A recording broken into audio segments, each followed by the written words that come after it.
Bismillahirrahmanirrahim. Assalamualaikum warahmatullahi wabarakatuh.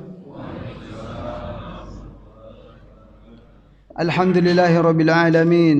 Nahmadullaha ala ni'amihi bi jami'i mahamidih wa nuthni alayhi bi alaihi fi badi'il amri wa a'idih wa nashkuruhu ala wafiri ata'ihi wa rafidih ونعترف بلطفه في مصادر التوفيق وموارده وأشهد أن لا إله إلا الله وحده لا شريك له وأشهد أن محمدا عبده ورسوله لا نبي بعد اللهم صل وسلم وبارك على نبينا محمد وعلى آله وصحبه أجمعين أما بعد فقال الله تعالى في القرآن الكريم أعوذ بالله من الشيطان الرجيم فتعالى الله الملك الحق ولا تعجل بالقرآن من قبل أن يقضى إليك وحيه وقل ربي زدني علما وقل ربي زدني علما صدق الله العظيم. Jamaah sekalian yang dimuliakan oleh Allah Subhanahu wa taala, mari kita meningkatkan ketakwaan dan rasa syukur kehadiran Allah Subhanahu wa taala atas segala nikmat yang telah dikaruniakannya kepada kita, kepada kedua orang tua kita dan kepada seluruh hamba yang kita sayangi dalam hidup ini. Rabbi auzi'ni an ashkura ni'mataka allati an'amta alayya wa ala walidayya wa an a'mala salihan tarda wa adkhilni bi rahmatika fi ibadikas salihin. Salawat dan salam semoga selalu disampaikan oleh Allah kepada baginda Nabi Muhammad sallallahu alaihi wasallam. Berbahagialah hamba yang selama hidupnya banyak membaca salawat dan salam kepada baginda Nabi. Berbahagialah hamba yang selama hidupnya punya niat, punya tekad yang kuat untuk mengamalkan ajaran-ajaran Rasulullah sallallahu alaihi wasallam. Alhamdulillah, dengan izin Allah hari ini kita bisa bertemu kembali untuk melanjutkan kajian kita, pembacaan kitab Riyadhus Shalihin. Saya senang sekali bisa berjumpa dengan bapak-bapak, ibu-ibu, jamaah sekalian. Selalu kita berharap dan berdoa kepada Allah semoga pertemuan-pertemuan yang sederhana ini ya, diberkahi dan diridhai oleh Allah Subhanahu wa taala. Dan perlu kita saling mengingatkan bahwa tujuan kita mengaji, tujuan kita ini menuntut ilmu bukan untuk bukan untuk berbangga-bangga, bukan untuk nyari-nyari kesalahan orang, ya, bukan untuk membanding-bandingkan, tidak. Tolong diingat, ya, tujuan menuntut ilmu itu yang pertama, ya, selain perintah dari Allah dan Rasul, ada tujuan yang penting itu adalah untuk litazkiyatin nafs, ya, untuk mensucikan diri, ya, untuk mensucikan diri, at-tazkiyah, ya, mensucikan, ya, sifat-sifat buruk yang ada dalam hati, ya, pemikiran-pemikiran yang tidak lurus. Itulah guna kita guna kita mengaji, ya, mengaji mendengarkan penjelasan-penjelasan ayat dari Allah Subhanahu wa taala, kemudian hadis-hadis Rasulullah sallallahu alaihi wasallam. Ya. Baiklah, jamaah sekalian, hadis yang terakhir kita baca kemarin yaitu tentang, ya, kita masih dalam bab bayanu kathrati turuqil khair, ya. Penjelasan begitu banyaknya jalan untuk berbuat kebaikan. Masih banyak sekali hadisnya, subhanallah, ya, dikumpulkan oleh Imam An-Nawawi di sini. Yang terakhir kemarin hadis ke-12, ya, tentang tentang bab ini ada sekitar 25 hadis dikumpulkan oleh Al-Imam An-Nawawi. Begitu mulianya, ya, begitu berharganya gitu, ya. Dari dan kita yakin bahwa 25 hadis ini itu beliau kumpulkan dan beliau saring dari sekian banyak hadis, ya. Barangkali ada 90 hadis tentang ini sebenarnya, ya. Cuman dia mirip-mirip, Pak. Kemudian disaring saja oleh beliau. Cukup, kata beliau, ya, dengarkan 25 hadis ini, ya, atau istilahnya pelajari, ya, dan pahami 25 hadis ini. InsyaAllah kita akan, ya, mendapatkan gitu gambaran. Oh iya, ya ternyata sangat banyak sekali pintu atau jalan untuk berbuat kebaikan. Hadis yang terakhir yang kita baca kemarin, wa anhu di sini masih dari siapa? Dari Abu Hurairah radhiyallahu anhu kah? Ya, dari yang terakhir anhu. Ya, dia banyak sekali. Ya, dari Abu Hurairah radhiyallahu anhu, ya.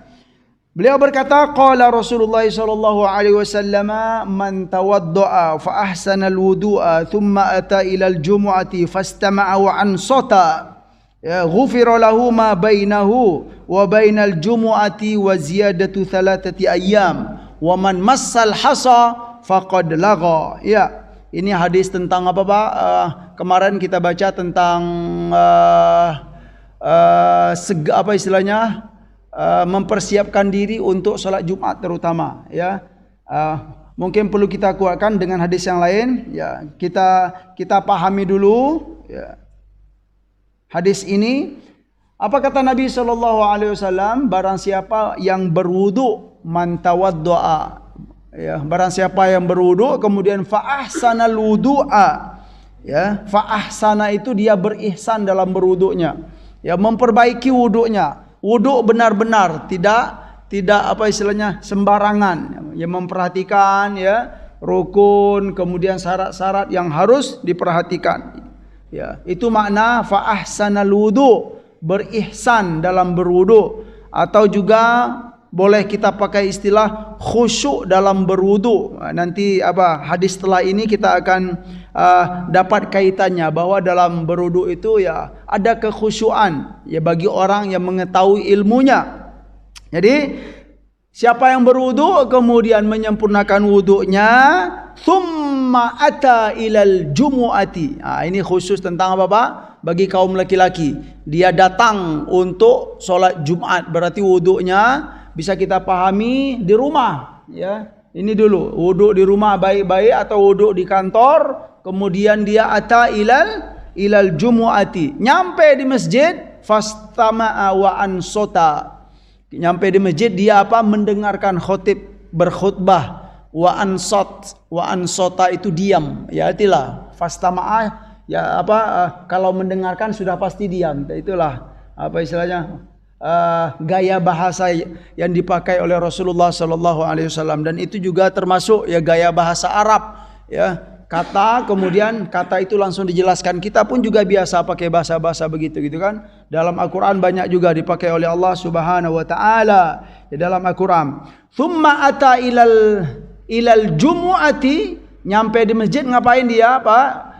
Setelah nyampe di masjid untuk salat Jumat, fastama'a wa ansota, lalu dia mendengarkan, siap-siap mendengarkan khotib, wa ansota, dan diam. Jika kita melakukan ini, kata Nabi SAW, ghufira lahu, ya, akan diampuni dosa hamba ini. Begitu mudahnya Pak, ya. Ya, maksudnya gitu, ya. Ghufira lahu ma bainahu wa bainal jumu'ati, ya. Diampuni dosanya, ya, dari Jumat ke Jumat, gitu. Wa ziyadatu 3 ayyam, Jumat ke Jumat itu 7 hari, kemudian ditambah lagi 3 hari, kata Nabi. Wa ziyadatu 3 ayyam, jadilah 10, ya. Maka sesuai dengan firman Allah Subhanahu wa taala, man jaa bil hasanati falahu asyru amsalha. Itu makna hadis di sini. Barang siapa yang berbuat satu kebaikan, maka dia diberi oleh Allah berapa kebaikan Pak? Asyru, ya, asyru amsalha. Ya. Itu satu Jumat ke Jumat 7 hari, kemudian wa ziyadatu 3 ayyam, dan tambah 3 hari lagi. Sempurnalah 10 hari. Wa man massal hasa faqad lagha, kata Nabi, ya, menutupi hadis tentang Jumat ini. Wa man massal hasa faqad lagha, barang siapa yang memegang pasir ketika khotib berkhutbah di atas mimbar, ya, makna megang pasir itu makna dasarnya Pak, ya. Massa itu adalah menyentuh-nyentuh. Al-hasso itu kerikil-kerikil kecil. Itu maknanya dulu, ya. Siapa yang melakukan itu ketika khotib berkhutbah, faqad lagha, sungguh dia telah berbuat lagha, makna lagho itu kita temukan dalam penjelasan hadis. Yang pertama, ya, dia tidak dapat pahala Jumat. Yang kedua, Jumatnya jadi zuhur, tidak dianggap salat Jumat, rugi sekali, ya. Itu makna lagho. Atau makna yang lainnya, dia telah berbuat sesuatu yang sia-sia. Jadi di sini kata Nabi SAW, barang siapa yang masal hasa, pegang-pegang kerikil ketika ketika khotib sedang berkhutbah Jumat terutama, faqad lagha, ya. Dia telah menyia-nyiakan pahala Jumatnya, atau Jumatnya menjadi solat zuhur, tidak dianggap solat Jumat. Rugi sekali berarti, ya. Berarti mendengarkan khotib, ya, khutbah Jumat itu termasuk hal yang penting. Jangan dikira saya mau solat saja. Atau sengaja milih datang ke masjid ketika khotib turun dari tunggu dulu khotibnya gitu kan. Turun dari mimbar baru saya akan datang. Itu enggak boleh, ya. Tidak, ya. Ya kalau memang begitu, berarti kita telah kehilangan rukun dari Jumat tersebut. Lain lagi kalau kita nggak bisa. Gitu loh. Kalau memang terdesak, sedang di jalan, belum sempat apa-apa, atau memang di kantor, atau memang terjepit di kantor misalnya. Pas mau keluar kunci mana ini, kunci nggak ada gitu. Lain lagi cerita. Tapi kalau tidak ada halangan, nggak boleh milih waktu yang terakhir gitu, ya. Boleh. Ini saya kuatkan dengan hadis lain tentang fadilah Jumat, ya, bagaimana? Karena ini termasuk singkat sekali hadisnya. Hadis-hadis tentang fadilah Jumat ini, ya, akan kita dapatkan dalam di antaranya dalam kitab At-Targhib wa Tarhib, ya, karangan Imam Ibnu Hajar, ya. Beliau telah mengumpulkan di sana. Nah, satu saya sampaikan, ya, di kesempatan yang mulia ini. Hadis dari sahabat yang bernama Aus bin Aus Ats-Tsaqafi. Qala Rasulullah sallallahu alaihi wasallam, ya. Dari beliau, apa kata beliau? Sami'tu Rasulullah sallallahu alaihi wasallam yaqulu, ya, aku mendengar Rasulullah sallallahu alaihi wasallam bersabda. Kata Nabi dalam hadis ini khusus tentang fadilah Jumat ini. Apa kata Nabi? Man ghassala yaumal jumu'ati wa ghtasala wa bakkara wa btakara. Barang siapa yang mandi, ya, untuk salat Jumat. Mandi, man ghassala, ya, yaumal jumu'ati, barang siapa yang mandi untuk salat Jumat, wa ghtasala, itu istilahnya bahasa penguat, ghassala wa ghtasala. Boleh kita pahami barang siapa yang mandi atau barang siapa yang bersih-bersih untuk salat Jumat, itu maknanya. Kemudian wa bakkara wa btakara. Ini penting, Pak. Ini bagi kaum laki-laki nih. Jadi salat Jumat atau pergi salat Jumat itu dianjurkan apa? Wa bakkara wa btakara, ya. Apa maknanya, Pak? Bakkara itu adalah segera, mencari waktu-waktu yang awal. Ini dia penting sekali, ya. Makanya kita temukan, ya, dalam sejarah para ulama atau hamba-hamba Allah yang soleh, kalau sudah hari Jumat, ya, terutama di pagi hari Jumat itu, ya, itu sudah start, Pak, ya. Setelah sholat subuh itu hati itu sudah connect untuk sholat Jumat. Ya, karena fadilahnya sangat besar sekali. Sudah nyambung sekalipun belum pergi ke masjid. Tapi persiapan untuk sholat Jumat itu sudah mulai dari setelah sholat subuh. Ada juga persiapannya itu di waktu duha. Ya, ada juga, ya, jam 9, jam 10 itu sudah nyambung hatinya untuk sholat Jumat. Itu maknanya wa bakkara wa btakara, segera kalau memang kita punya waktu kosong. Terus bagaimana kalau kita belum bisa misalnya di kantor masih ada, ya, istilahnya tugas dan tugas, enggak apa-apa kita jalankan tugas kita di kantor, ya. Tapi kan bisa saja gitu kan, jam 10, jam 9 hati kita sudah connect gitu kan, sudah istilahnya sudah perhatian untuk sholat Jumat, ya. Artinya sekalipun kita memang enggak bisa atau belum bisa untuk tiba, ya, ke masjid di awal waktu seperti yang dianjurkan oleh Rasulullah sallallahu alaihi wasallam, wa bakkara wa btakara, segera kata Nabi, bukan sengaja untuk mengambil waktu ya, mungkin ada di sebagian kaum muslimin Sengaja pergi ke masjid untuk sholat Jumat itu nunggu azan dulu. Ya kan? Nih muazin belum azan, saya duduk dulu. Bukan begitu. Atau sengaja pas khotib mau naik mimbar baru berjalan ke masjid. Itu bukan yang dianjurkan oleh Rasulullah sallallahu alaihi wasallam. Wa bakkara wa betakara. Ini kita perhatian ya. Yang pertama mandi, kemudian segera, kemudian lanjutnya dalam hadis tersebut wa masya wa lam yarkab. Ini bagus ini, Pak ya. Wa masya wa lam yarkab. Dia ke masjid itu dalam hadis ini jalan kaki memang. Ya, jadi sunnahnya ke masjid terutama untuk sholat Jumat itu jalan kaki, Pak. Wa masya wa lam yarkab. Masya itu artinya jalan kaki, wa lam yarkab kata Nabi, tidak naik kendaraan. Itu dianjurkan. Nah, tentu hadis ini perlu perlu dipahami juga, disesuaikan juga gitu kan. Ya kalau jamaah tinggal dari masjid 1 kilo 2 kilo nggak apa-apa gitu kan, jalan kaki mungkin lah gitu kan. Besar pahalanya memang, khusus untuk salat Jumat ini besar pahalanya. Tapi kalau kayak khotib kalau saya gitu kan, kita tinggal di Pamula, khutbahnya di Sudirman sana gitu, mau jalan kaki repot juga. Jadi perlu dipahami, perlu disesuaikan. Ya kalau memang kita naik kendaraan tidak sempat rasanya jalan kaki, berdoa sajalah kepada Allah, ya Allah semoga putaran-putaran roda ini menjadi dihitung juga lah gitu nanti gitu kan. Wa masya wa lam yarkab, dia ke masjid jalan kaki dan tidak naik kendaraan, ya itu maksudnya. Nyampe di masjid ngapain, Pak? Wadana minal imami, dan dia ada setelah nyampe di masjid mencari posisi yang paling dekat dengan imam. Artinya memang sengaja duduk di depan. Kalau memang masih kosong, dicari yang paling dekat dengan imam. Setelah itu wastama'a ya walam yalghu, dan dia siap-siap untuk mendengarkan khutbah. Khotib ya berkhutbah dan dia tidak berbuat lagho tadi, walam yalghu. Apa fadilahnya kalau dilakukan ini, kata Nabi sallallahu alaihi wasallam? Ya, harus memperhatikan ini nih, Pak ya. Dari mandi tadi kemudian segera ya. Kemudian perkara mandi Jumat ini kalau kita lihat dalam fikih ya. Dalam fikih, Pak ya, perkara mandi Jumat, kebanyakan para ulama itu menyimpulkan hukumnya adalah sunnah.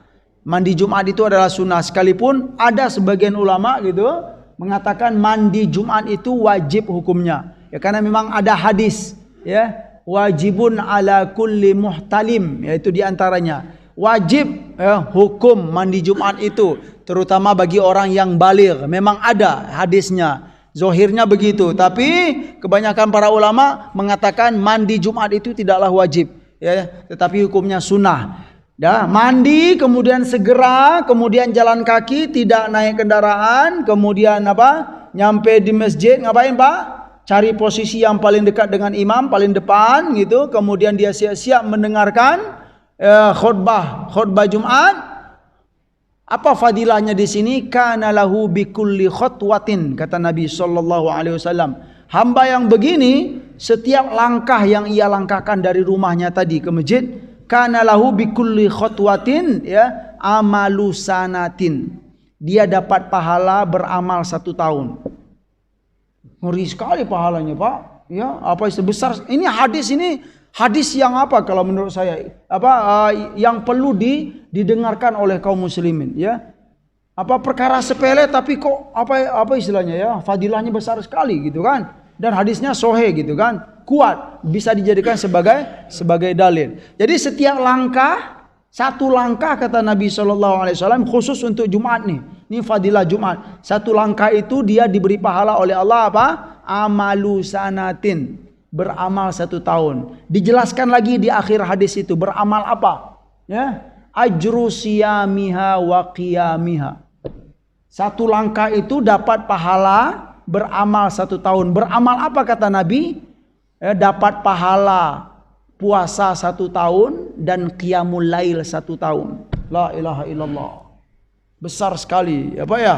Siapa di antara kita yang sudah pernah puasa sunat 1 tahun, Pak? Rasanya enggak ada. Siapa di antara kita yang sudah pernah qiyamul lail 1 tahun? La ilaha illallah. Saya sendiri mungkin belum levelnya Pak ya. Tapi ya hati ini kuat memang, ya Allah pengen sekali ya Allah bisa qiyamul lail sepanjang tahun ya Bang. Iya, itu harapan ya semua hamba yang soleh. Tetapi terkadang ya niat kita, keinginan kita ada gitu kan. Tetapi memang ya banyak hal yang menghalangi kita, atau memang kita belum diberi taufik oleh Allah Subhanahu wa taala. Udah ya, mengaku sajalah kita banyak kurang dan kurang di sini gitu kan. Tapi ingat loh, kata Nabi sallallahu alaihi wasallam, insyaallah kamu akan bisa dapatkan dari cara yang lain. Di antaranya apa?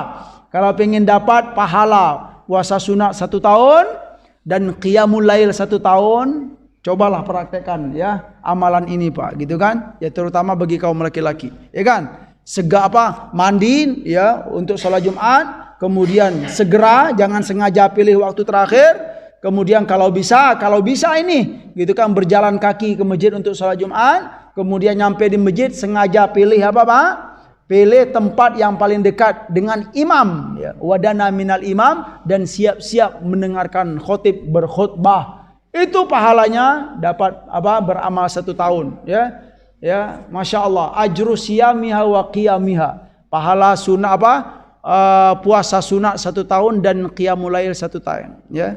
Dan tapi tolong jangan dipahami juga gitu kan, apa Ustaz kalau begitu saya berarti nggak puasa lagi gitu kan, nggak perlu puasa lagi, atau nggak perlu qiyamul lail lagi. Bukan begitu pemahamannya Pak ya. Lakukan kalau memang mampu ya, puasa sunat silakan lakukan ya, qiyamul lail silakan lakukan, ini juga dilakukan. Nah gitu. Tapi kalau memang nggak mampu semuanya atau belum mampu, perhatikanlah hal ini.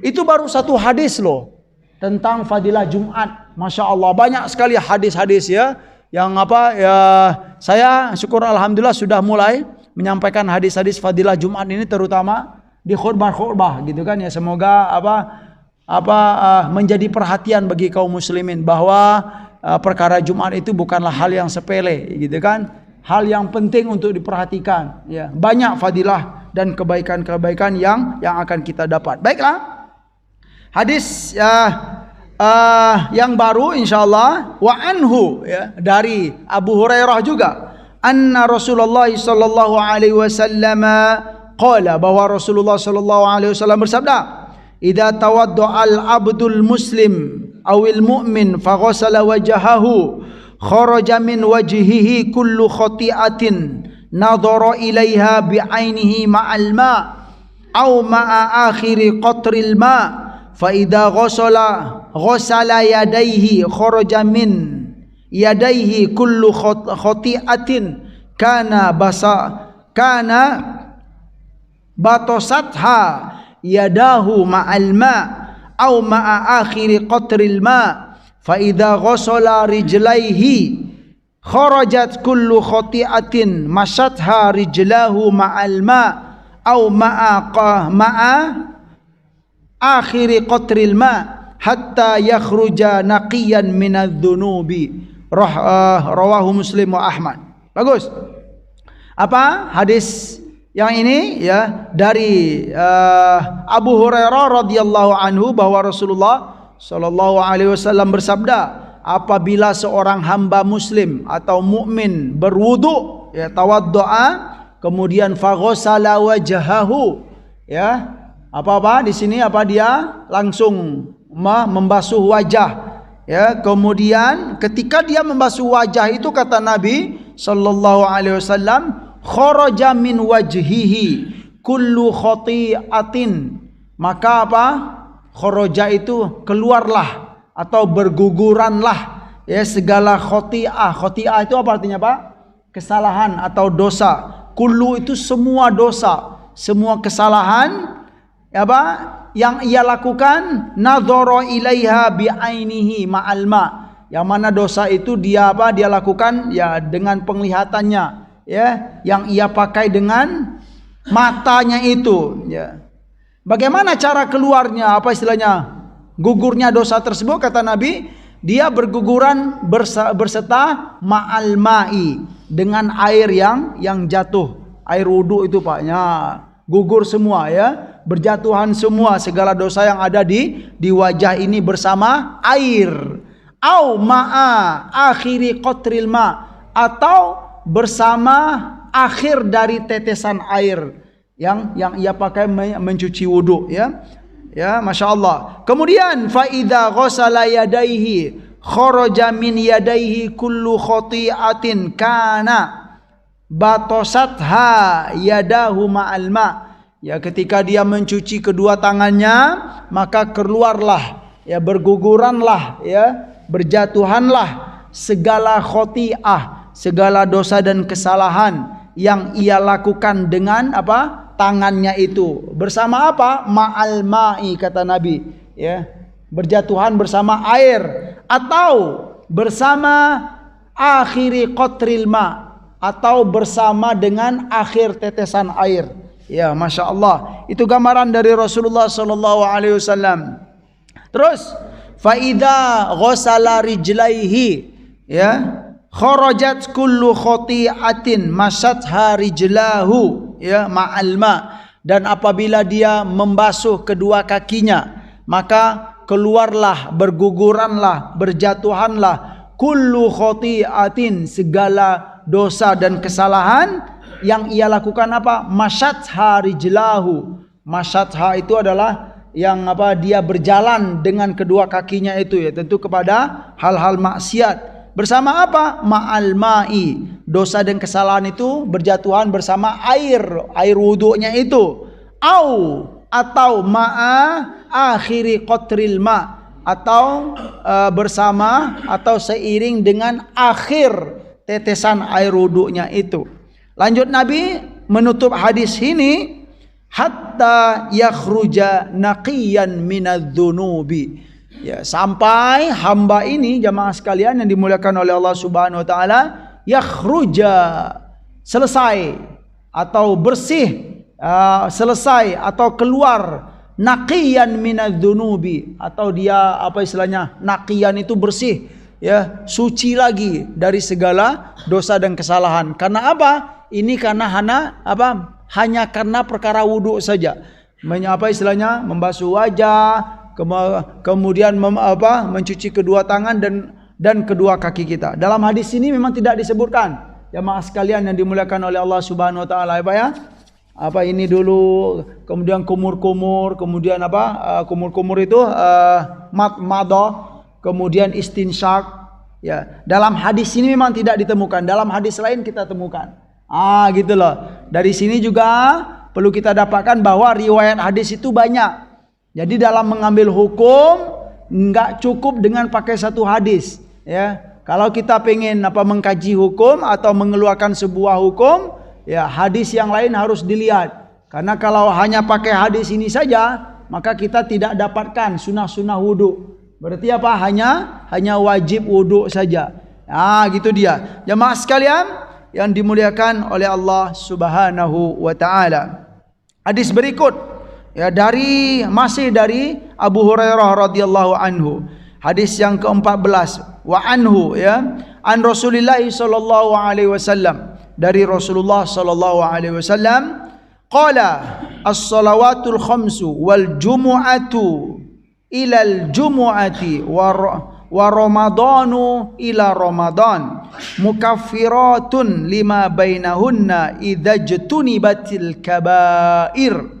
Ya, ini hadis yang populer ya, tetapi perlu untuk kita pahami ya. Apa sabda Rasul dalam hadis ini?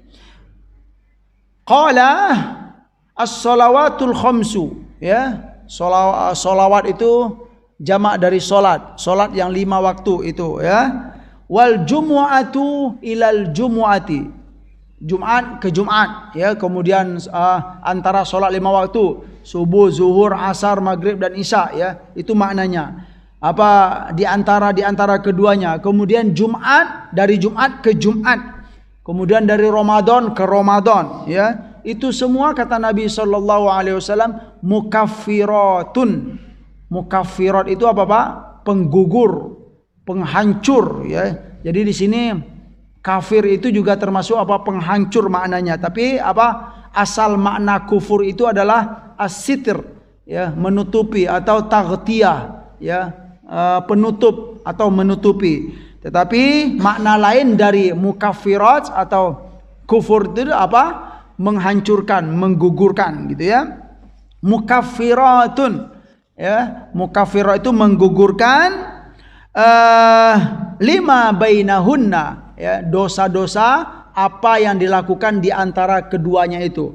Antara ini sholat subuh, ya Pak. Kalau kita melakukan sholat subuh, maka itu apa? Dosa kita diampuni oleh Allah sampai apa Pak?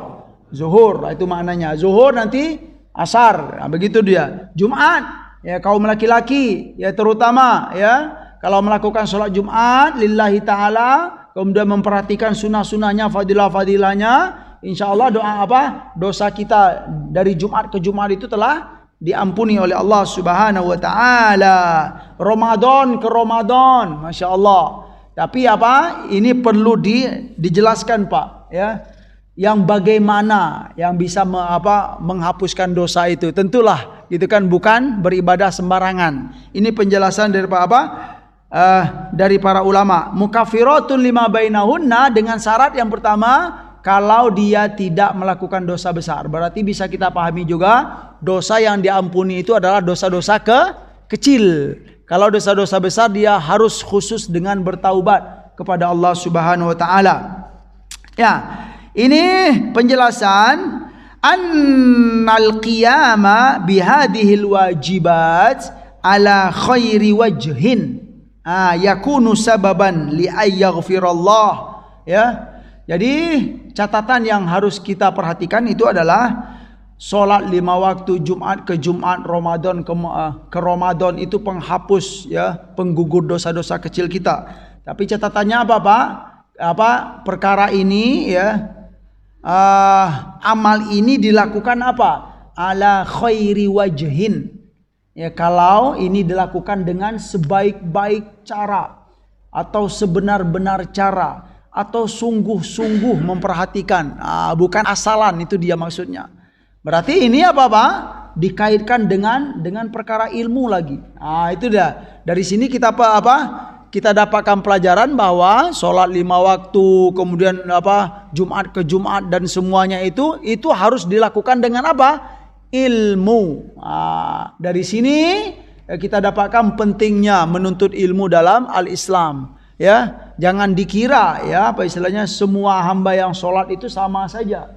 Ya, ini bukan kita bersuuzon, tidak. Boleh kita sangat dianjurkan memang berhusnuzon. Tetapi kalau melihat realita, pastilah, ya, kekhusyuan hamba dalam sholat itu tidak sama.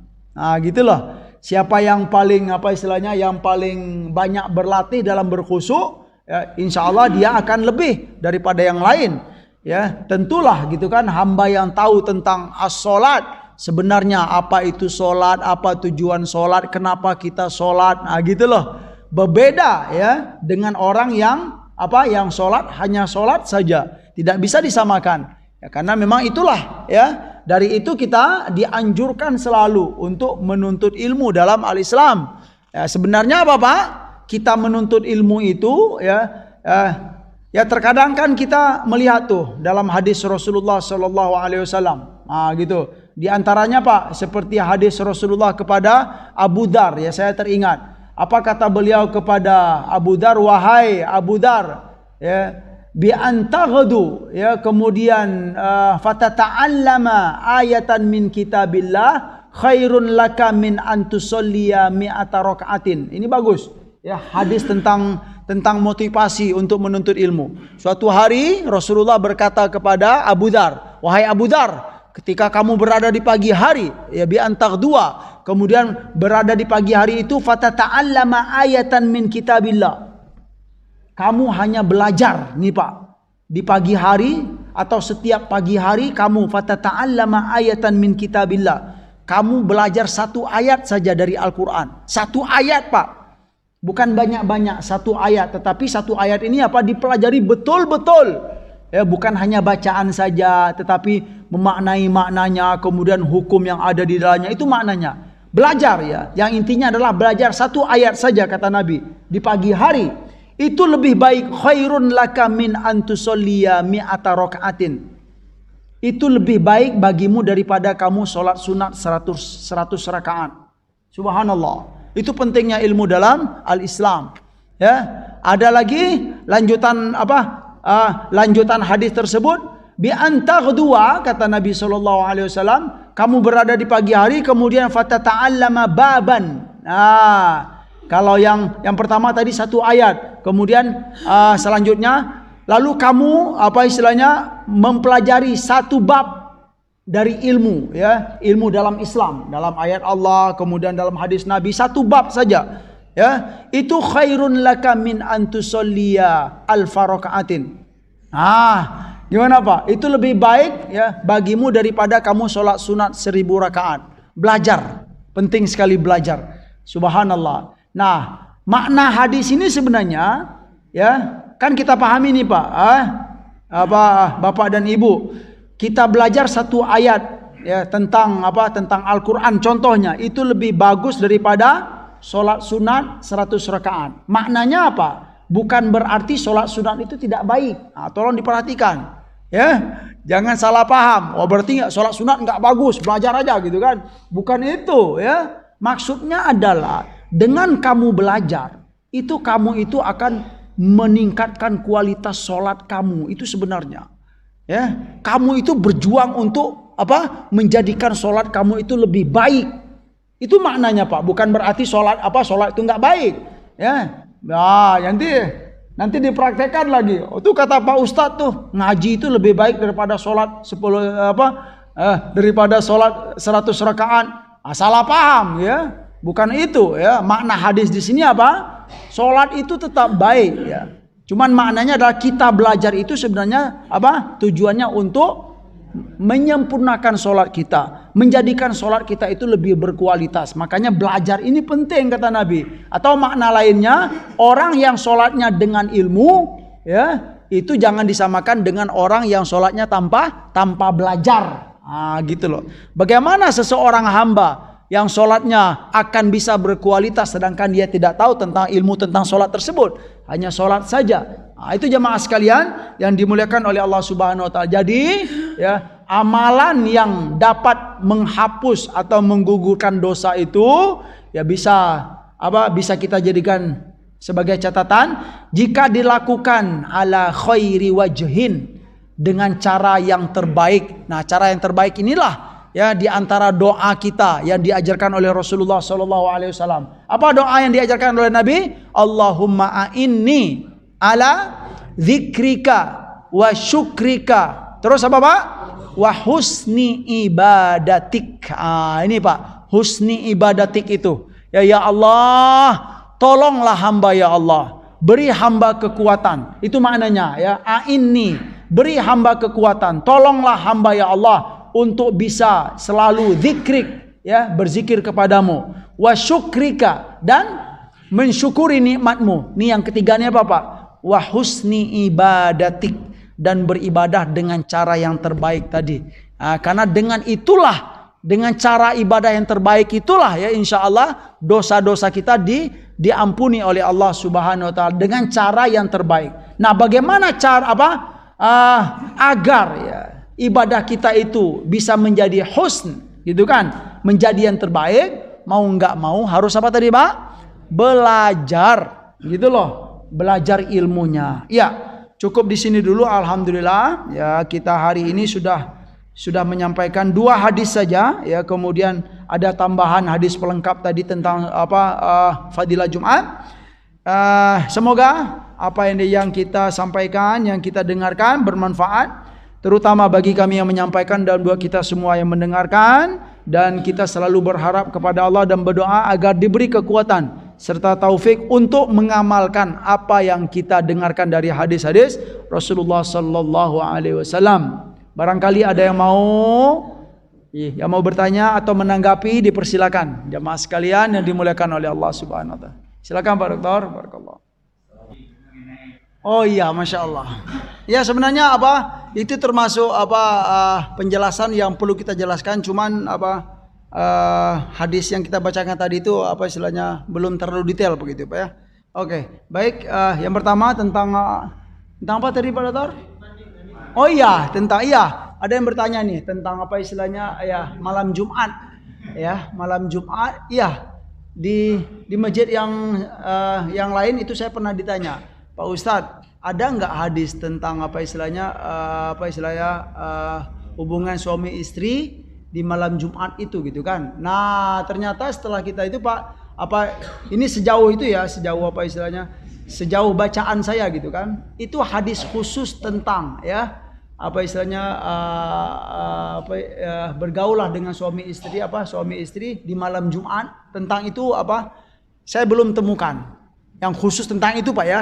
Nah kenapa para ulama, kita dengar dari dahulu nih ya, kita di pesantren-pesantren atau di kampus-kampus ya, atau kaum muslimin secara umum gitu kan, meyakini bahwa apa istilahnya bergaul suami istri itu dianjurkan, atau apa istilahnya seolah-olah menjadi sunnah, seolah-olah gitu kan, atau penuh berkah kalau dilakukan di malam Jumat. Nah sebenarnya itu dari hadis, yang mana hadis itu Pak sebagai isyarat saja Pak, yaitu hadis tentang apa istilahnya man ghassala yaumal jumu'ati ghuslal janabah. Memang ada hadis tentang itu tuh, apa yang tentang siapa yang 5 waktu kemarin tuh Pak, siapa yang pergi ke masjid untuk sholat Jumat di waktu yang pertama dapat pahala berkorban atau bersedekah onta ya onta. Kemudian yang kedua sapi ya, waktu yang ketiga kambing kabash ya, yang keempat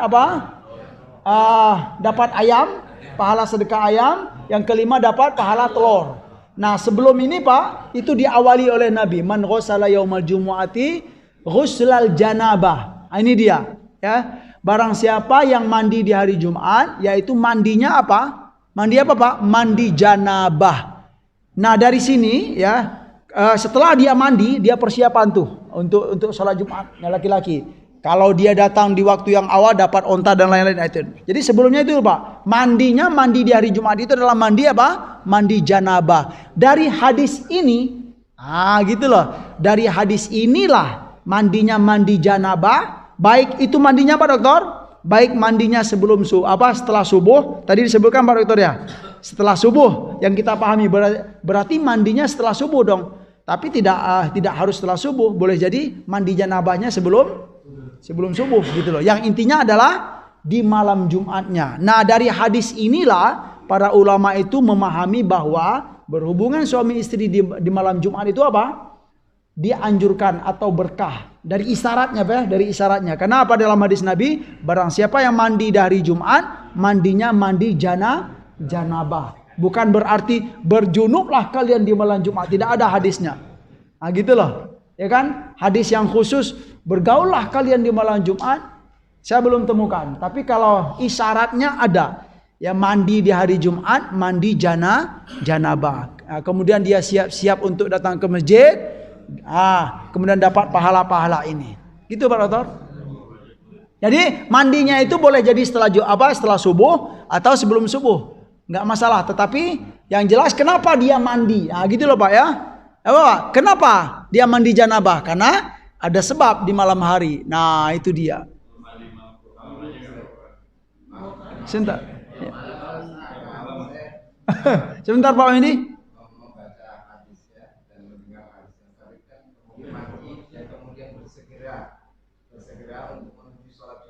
Iya. Itu adalah satu rentetan yang tidak terpisahkan. Jadi ketika dia setelah mandi, dia bersegera untuk sholat Jumat. Iya. Dia sebelum subuh, dia bersegeranya itu adalah untuk sholat subuh, tidak untuk sholat Jumat. Kemudian biasanya setelah sholat subuh kita kan pulang ke rumah. Iya. Jadi untuk bersegera lagi itu tidak menjadi suatu rentetan. Sehingga saya berpendapat bahwa rentetannya itu adalah mandi wajib. Ya, jadi setelah subuh. Jadi sehingga setelah subuh, karena siapa yang membuat keluarganya mandi tidak begitu, kemudian dia mandi dan bersegera untuk sholat. Jadi tidak. Iya. Tapi kalau untuk rentetan tadi ya tentu kita nggak bisa pakai satu hadis tadi. Tapi kalau hadis yang saya bacakan di awal tadi itu nggak ada disebut mandi junub Pak. Gitu dia. Man ghassala yaumal jumu'ati waqtasala saja. Nah, jadi memang untuk apa istilahnya? Kalau dikaitkan ya pahala-pahala kebaikan Jumat itu dikaitkan dengan mandi janabah, ini repot juga Pak gitu. Jadi seolah-olah harus junub dulu gitu kan. Jadi apa istilahnya? Ya kita sesuaikan saja gitu kan. Yang jelas ya hadis itu di sini hadis yang pertama saya bacakan tadi itu tidak disebutkan mandi wajibnya. Kalau yang hadis yang barusan kita sebutkan itu ada memang ghuslal janabah, kata-kata janabahnya. Gitu. Kira-kira gimana Pak Dokter? Mandi yang disebutkan dengan mandi janabah sholat Jumat tidak harus dia berhubungan Ustaz. Ya. Jadi mandi sholat Jumat itu adalah mandinya seperti mandinya orang janabah, artinya menyiramkan air ke seluruh rambut sampai ujung kaki. Boleh saja kalau itu memang pemahaman Pak Dokter. Tapi kalau saya memahami kata-kata janabah dalam hadis itu memang mandi wajib. Nah, dan dari hadis inilah ya istilahnya kebanyakan para ulama atau kebanyakan kaum muslimin meyakini gitulah. Kalau kita berjunub di malam Jumat atau berhubungan suami istri itu seolah-olah ada keberkahan. Ya, selain dari hadis ini juga pastilah gitu kan dari hadis-hadis yang lain tentang fadilah hari Jumat dan malam Jumat. Ya, yang jelas malam Jumat dan hari Jumat itu adalah termasuk hari dan malam yang penuh berkah. Dalam hadis-hadis yang lain juga ada gitu kan. Sayyidul Ayyam, kemudian barang siapa yang berdoa dari Jumat akan dikabulkan oleh Allah. Artinya apa? Hari Jumat dan malam Jumat itu secara umum memang penuh berkah. Nah, di antaranya dikaitkan lagi dengan ghuslul janabah ini. Itu dia mandi janabah, mandi wajib ini. Tapi kalau memang ada pemahaman tadi mandi janabah tersebut kita harus junub dulu gitu kan. Artinya mandi besar saja, mungkin secara istilah boleh saja gitu kan. Artinya mandinya sekalipun tidak mandi junub tapi mandinya beneran. Nah, gitu loh, boleh saja. Tapi yang jelas kalau kita temukan dalam hadis atau dalam kitab fikih ada janabah, itu pemahamannya adalah memang mandi wajib. Mandi wajib itu ya karena ada sebabnya. Begitu. Itu semoga istilahnya bisa dipahami. Tentang kenceng belum dari Pak ya? Tentang tromol. Ya, tentang tromol itu memang bisa kita kaitkan dengan hadis tentang lago tadi. Barang siapa yang istilahnya berbuat lago. Berbuat lago tadi apa Pak? Berbuat sesuatu yang tidak bermanfaat. Ngitung-ngitung pasir. Kalau contoh sekarang apa Pak? Pegang-pegang HP, tukar status, nyalin nomor HP.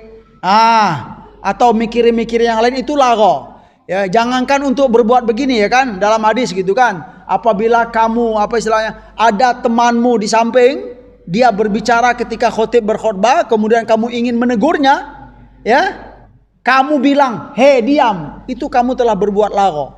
Begitu perhatiannya Pak. Ya, jadi ketika khotib berkhutbah, ada teman di samping dia ngobrol, diamin saja. Ya, artinya apa? Kita selamatkan diri kita. Karena kalau kita negur dia, diam Pak, diam Mas, itu kita telah berbuat lago. Subhanallah. Sangat itu sekali, penting sekali. Nah, dikaitkan juga megang-megang tadi Pak, masal haso tadi, pegang HP itu bisa dikiaskan dengan apa? Dengan berzikir, ya pegang-pegang tasbih. Zikir kan bagus, tapi kalau untuk di saat khutbah Jumat, tolong dengarkan dahulu, stop dulu. Bertasbih-tasbih, stop dulu. Yang pakai siwak kemarin gitu kan, sudah saya sampaikan, yang biasa siwak, ya silakan siwak sebelum khotib naik gitu kan. Siwak itu memang sunnah, bagus. Tapi kalau sudah khotib, sudah naik mimbar, jangan begini-gini lagi gitu kan. Tutup dulu. Itu dia Pak. Nah, termasuklah sesuatu yang tadi, yang menjalankan tromol. Saya lebih setuju gitu kan. Karena kalau tromol itu dijalankan ketika khotib sedang di atas mimbar, itu kacau tuh Pak, ya kan? Sekhusuk-khusuknya orang kalau sudah pegang-pegang dompet itu Pak, itu gitu dia. Gitu kan? Lewat ya apa yang akan disampaikan khotib. Makanya sebaiknya gitu kan, ya. Ini perlu kita sampaikan, Masya Allah. Sebaiknya kalau pengen jalankan tromol itu ya sebelum khotib naik mimbar atau nanti setelah khutbah Jumat, atau caranya bagaimana? pengurus itu sampaikan saja Pak, ya.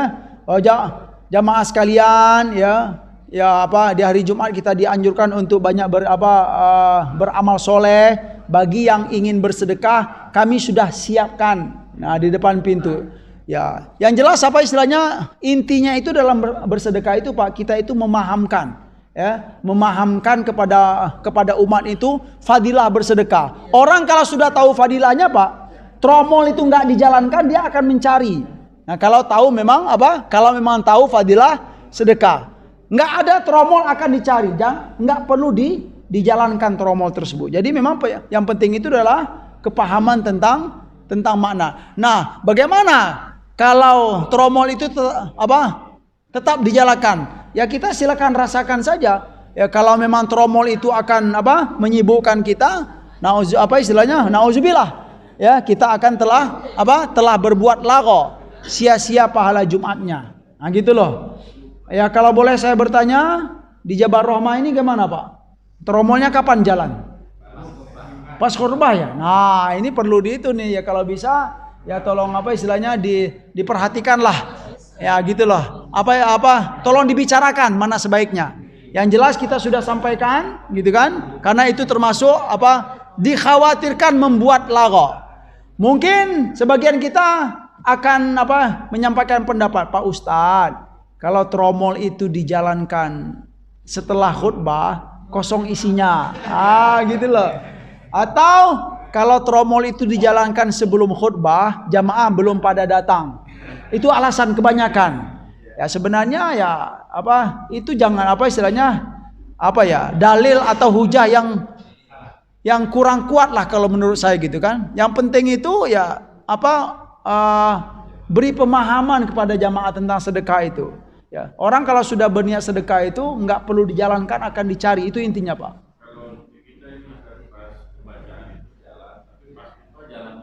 Nah itu dia, yang jalan ketika khutbah ini Pak, itu masalahnya lagho itu loh. Ya, barang siapa yang disibukkan dengan sesuatu ketika khotib berkhutbah, itu masalahnya. Dan saya pernah melihat, nah jamaah yang lain mungkin pernah melihat juga. Di Tangsel ini saya pernah kaget saya Pak. Ada masjid yang ketika khotib berkhutbah itu yang jalan itu bukan tromol tapi orangnya. Gitu loh. Ya, Masya Allah kata saya, kok ini ya gitu kan, masjid ini gitu kan. Ya memang orang berjalan gitu loh, pengurus berjalan gitu loh. Khutbah pengurus yang berjalan. Dengan begitu itunya saya diam saja gitu. Ini dari mana itunya gitu. Wallahu alam. Mungkin jamaah tahu gitu kan masjid apa itu. Ya semoga itulah gimana baiknya gitu. Yang jelas begitulah hadis yang ada. Ya Pak ya. Ya silakan.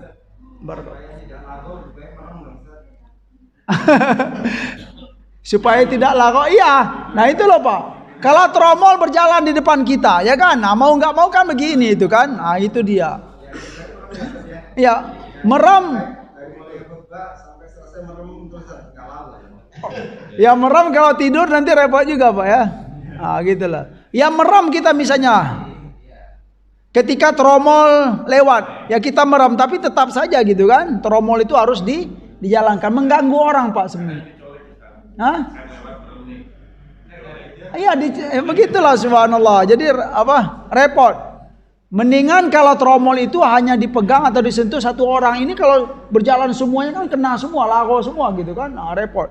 Nah, jadi tolong itulah perkara ini tolong dibicarakan kembali. Kalau memang masjid kita selama ini pakai cara yang begitu. Ya, saya bukan berniat, saya bukan bermaksud untuk robah semuanya itu, tidak, tetapi tolong dipertimbangkan dan untuk diperhatikan ya perkara tentang lagho ini, berbuat sesuatu yang sia-sia kata Nabi sallallahu alaihi wasallam. Alhamdulillah cukup 2 hadis hari ini, semoga bermanfaat. Subhanakallahumma wa bihamdika asyhadu an la ilaha illa anta astaghfiruka wa atubu ilaik. Wa sallallahu ala nabiyyina Muhammad wa ala alihi wa sahbihi wa sallam wa akhiru da'wana anil hamdulillahi rabbil alamin.